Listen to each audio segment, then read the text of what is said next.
Hello friends, welcome back to my channel. இன்னைக்கு நம்ம பார்க்க போற வீடியோ, கருவில் வளரும் குழந்தைக்கு பாதிப்பை ஏற்படுத்தும் அம்மாவின் செயல்கள். அதாவது ஒரு சில விஷயங்கள் செய்யும் பொழுது அது குழந்தைய பாதிக்கலாம். ஆனா அது நம்மளுக்கு தெரியாது. அத பத்தி தான் இந்த வீடியோல நம்ம பார்க்க போறோம். வீடியோவ ஸ்கிப் பண்ணாம முழுசா பாருங்க. அப்பதான் உங்களால எல்லாத்தையும் தெரிஞ்சுக்க முடியும். நம்மளோட சேனல முதல் முறையா பார்க்குறவங்களா இருந்தீங்கன்னா, சப்ஸ்கிரைப் பண்ணிட்டு பாருங்க. அப்பதான் நான் போடுற யூஸ்ஃபுல்லான வீடியோ உங்களுக்கு நோட்டிஃபிகேஷனா வரும். நார்மலா ஒரு கர்ப்பிணி பெண்களுக்கு அதிகமான ஹார்மோன் சேஞ்சஸ் உருவாகும். ஒரு நாளைக்கு அதிக டைம் மனமாற்றங்கள் அதாவது அ ஒரு மனக்குழப்பத்தோடயே இருக்கிற காரணம் ஹார்மோன் சேஞ்சஸ் தான். அந்த நேரத்தில நம்மளுக்கு ஒரு சின்ன விஷயங்கள் சொன்னா கூட அதிகமா கோவப்படுறதும் கர்ப்பிணிகள் தான். ஒரு சின்ன விஷயங்கள் சொன்னா கூட அதிகமா கோவப்படுறதோ, ரொம்ப சண்டை போடுறதோ, அதிகமா அழுகுறதோ, இந்த மாதிரியான பாதிப்புகள் குழந்தைய கட்டாயம் பாதிக்கும். என்ன காரணம்னா, நார்மலா உங்களுக்கு வந்து பிள அ அ கர்ப்ப காலத்தில நெறைய பெண்களுக்கு பிபி ரொம்ப அதிகமாகும். இப்படி நீங்க அதிகமா சண்டை போடும் பொழுதோ, அதிகமா கத்தி சண்டை போடும் பொழுதோ, அதிகமா அழுகும் பொழுதோ, உங்களுக்கு மன அழுத்தம் ஏற்படும். அது மட்டும் இல்லாம பிபியோட ரேஞ்சும் மாறுபடும். ஸோ குழந்தைக்கு தேவையான ரத்த ஓட்டத்தோட அளவும் மாறுபடும். ஸோ அதனால ஒரு பாதிப்புகள் உண்டாகும். அது மட்டும் இல்லாம நார்மலா 6, 7, 8 இந்த 3 மாதங்கள்ல குழந்தைக்கு நல்லா கேட்கும் திறன் நல்லாவே இருக்கும். நல்லா அம்மா இதுதான் பண்றாங்கங்கிறத ஃபீல் பண்ணக்கூடிய அளவுக்கு குழந்தைக்கு நல்லாவே தெரியும். ஸோ நீங்க அதிகமா சண்டை போடும் பொழுதோ, அதிகமா அழுகும் பொழுதோ, அதிகமா கோவப்படும் பொழுதோ, குழந்தைக்கு நல்லாவே ஃபீல் பண்ண முடியும்.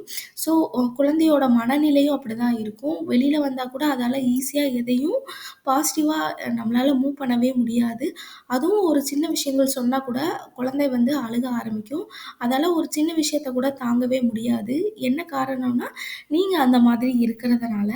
மேக்ஸிமம் கர்ப்ப காலத்தில எந்த அளவு ஹேப்பியா இருக்கணுமோ, ஹேப்பியா இருங்க. என்ன பிரச்சனை வந்தாலும் பார்த்துக்கலாங்கிற ஒரு மனநிலைக்கு கொண்டு வாங்க. அது வீட்ல இருந்தாலும் சரி, ஆஃபீஸ்ல இருந்தாலும் சரி, அ வேற ஹஸ்பண்ட் அண்ட் ஒய்ஃப்குள்ள பிரச்சனை இருந்தாலும் சரி, எல்லாமே காலங்கள் மாறும் பொழுது பிரச்சனைகளும் மாறுபடும். ஸோ கண்டிப்பா நீங்க அத ஒரு பெருசா எடுத்து அத நெனச்சு ஒரு 1 நாளோ, 2 நாளோ உட்காந்து உட்காந்து அழுகுவாங்க. அதெல்லாம் கண்டிப்பா பண்ணவே கூடாது. தொடர்ந்து நீங்க 3 மணி நேரம் அழுதா கூட, நீங்க அந்த நேரத்தில தண்ணீர் குடிச்சிருக்க மாட்டீங்க, சரியா சாப்பிட்டுருக்க மாட்டீங்க, ஒரு ஃப்ரூட்ஸ் எடுத்திருக்க மாட்டீங்க. ஸோ அந்த நேரத்தில உங்களுக்கு தண்ணீர் சத்தோட அளவு ரொம்ப கம்மியாகும். குழந்தையோட வளர்ச்சியும் இதனால பாதிக்கும்னு சொல்றாங்க. ஸோ மேக்ஸிமம் அழுகுறதையோ, அதிகமா சண்டை போடுறதையோ, அ மன அழுத்தத்தோட இருக்கிறதையோ, எதையாவது பழைய நினைவுகள நெனச்சு ஒரு சிலர்லாம் நைட்டெல்லாம் தூக்கம் வரலன்ட்டு, நம்ம என் வீட்ல இப்படி பண்ணாங்களே, என் ஹஸ்பண்ட் இப்படி பண்ணிட்டாரேங்கிற ஒரு தாட் இருந்துகிட்டே இருக்கும். அதெல்லாம் கூட தவிர்த்துக் கொள்றது ரொம்பவே நல்லது. நெக்ஸ்ட் நம்ம பார்த்தோம்னா, கர்ப்ப காலத்தில ரொம்ப இறுக்கமான உடை அணியிறது. நார்மலா எந்த அளவு நீங்க ஃப்ரீயா போடுறீங்களோ, அந்த அளவு போடலாம். அதுவும் இந்த லெகின், ஜீன்ஸ் இந்த மாதிரி ரொம்ப வயித்த போட்டு இறுக்குற மாதிரி போடும்பொழுது, உங்களுக்கு அந்த இடத்துல ரொம்ப அழுத்தம் ஏற்படும். அதுவும் குழந்தைக்கு அ ஒரு அன்கம்ஃபர்டபுளா இருக்கும்னு சொல்றாங்க. அதையும் நீங்க தவிர்த்துக் கொள்றது ரொம்பவே நல்லது. போட வேண்டான்னு நம்ம சொல்லவே இல்ல. போடலாம். எப்பயாவது ஒரு போடுங்க. டெய்லி போட்டு ரொம்ப இறுக்கமான உடைகள அணிகிறத தவிர்த்துக் கொள்ளலாம். அதுவே தான் பேண்டீஸும் அதுவே தான், ப்ராவும் அதுவே தான். இப்ப நீங்க ப்ரா போடும்பொழுது கூட உங்களுக்கு ரொம்ப மார்பகங்கள் இருக்கிற மாதிரி போடும்பொழுது, உங்களுக்கு மார்பகங்களே வலி ஏற்படும். ஒரு சிலருக்கு அந்த பால் குழாய்கள் நல்லா ரத்த ஓட்டத்திற்கு தேவையான அளவு ரெடி ஆயிட்டு இருக்கும்போது, நீங்க ரொம்ப அழுத்தப்படுறதுனால அது கூட பாதிக்கப்படும்னு சொல்றாங்க. அது குழந்தைக்கும் ஒரு பாதிப்ப ஏற்படுத்தும்னு சொல்றாங்க. நெக்ஸ்ட் நம்ம பார்த்தோம்னா, ரொம்ப காரமான, அதிகமான உணவையும், ரொம்ப உப்புள்ள உணவையும், ரொம்ப சூடான உணவுகளையும் தவிர்த்துக் கொள்றது ரொம்பவே நல்லது. இதுவும் குழந்தைய பாதிக்கும். ரொம்ப காரமான உணவுகள எடுத்துக்கொள்ளும் பொழுது, உங்களுக்கு வயிற்றில புண்ணுகள் ஏற்படும். உப்பு நீங்க அதிகமா எடுத்துக்கும் பொழுது, உங்களுக்கு அ அதிகமான கர்ப்ப காலத்தில அதிகமான பாதிப்புகள ஏற்படுத்தும்னு சொல்லுவாங்க. சுட சுட சாப்பிடுறதையும் தவிர்த்துக் கொள்ளுங்க. ரொம்ப சூடா சாப்பிடக்கூடாது. ரொம்ப ஜில்லுன்னு சாப்பிடாம, ஒரு நார்மலான ஆவரேஜான ரேஞ்சில சாப்பிட்டுக் கொள்றது ரொம்பவே நல்லது. நெக்ஸ்ட் நம்ம பார்த்தோம்னா, கர்ப்ப காலத்தில சரியான அ காலணி அணிவது. அதாவது செருப்பு கரெக்ட்டா போடணும். ஏன்னா 7, 8, 9 இந்த 3 மாதங்கள்ல நெறைய பெண்களுக்கு கர்ப்ப காலத்துல கால் வீக்கம் ரொம்ப அதிகமா இருக்கும். அந்த நேரத்துல நீங்க பழைய ஆல்ரெடி யூஸ் பண்ண ஸ்லிப்பரே யூஸ் பண்ணும்பொழுது, உங்களுக்கு அந்த அம் அந்த கால் வீக்கம் இன்னும் அதிகமாக ஏற்படும். ஸோ, அத மட்டும் தவிர்த்துக் கொள்றது ரொம்பவே நல்லது. அதே மாதிரி நெறைய ஃப்ரூட்ஸ் எடுத்துக்கோங்க, நெறைய ஜூஸ் எடுத்துக்கோங்க, நெறைய தண்ணீர் குடிங்க. இப்படி உங்களுக்கு பிடிச்ச உணவுகள நீங்க எடுத்துக்கொள்ளும் பொழுது, உங்க குழந்தையும் ரொம்ப ஹேப்பியா இருக்கும்னு சொல்லுவாங்க. நெறைய பேசுங்க குழந்தை கூட.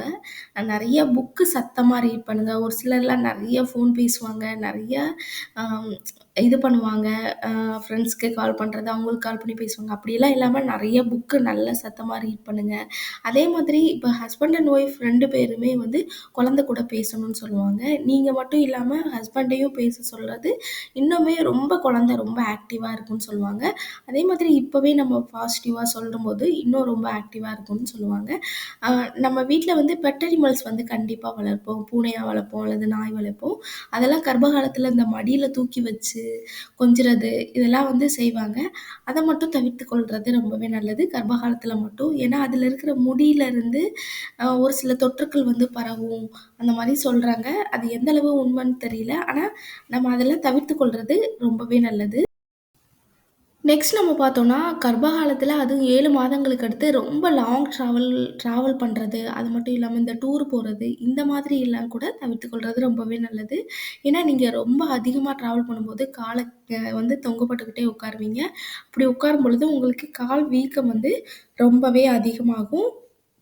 நெக்ஸ்ட் நம்ம பார்த்தோம்னா, கர்ப்ப காலத்தில நெறைய பெண்களுக்கு வந்து முடி கொட்டுதல், இந்த சரும பிரச்சனை இந்த மாதிரி நெனச்சு, ஐயோ! நம்மளுக்கு இப்படி இருக்கேன்னு சொல்லி வருத்தப்படுவாங்க. அப்படிலாம் வருத்தப்படணும்னு அவசியமே கிடையாது. அதாவது குழந்தை பிறந்த பிறகு அந்த பிரச்சனைகள் எல்லாமே வந்து சரியாயிடும். மேக்ஸிமம் கர்ப்ப காலத்தில ஹேப்பியா இருக்கிறது ரொம்பவே நல்லது. அது மட்டும் இல்லாம ம் அ எந்த உணவுகள நம்ம எடுத்துக்கொண்டா நம்மளுக்கு எந்த பாதிப்பும் இருக்காதுங்கிறத கொஞ்சமாவது இது பார்த்துட்டு அதுக்கடுத்து எடுத்துக்கொள்றது ரொம்பவே நல்லது. ஓகே ஃப்ரெண்ட்ஸ், இந்த வீடியோ உங்களுக்கு ரொம்பவே யூஸ்ஃபுல்லா இருக்கும்னு நெனைக்கிறேன். இந்த வீடியோ பிடிச்சிருந்ததுன்னா லைக் பண்ணுங்க, ஷேர் பண்ணுங்க, கமெண்ட் பண்ணுங்க. மறக்காம சப்ஸ்கிரைப் பண்ணிடுங்க.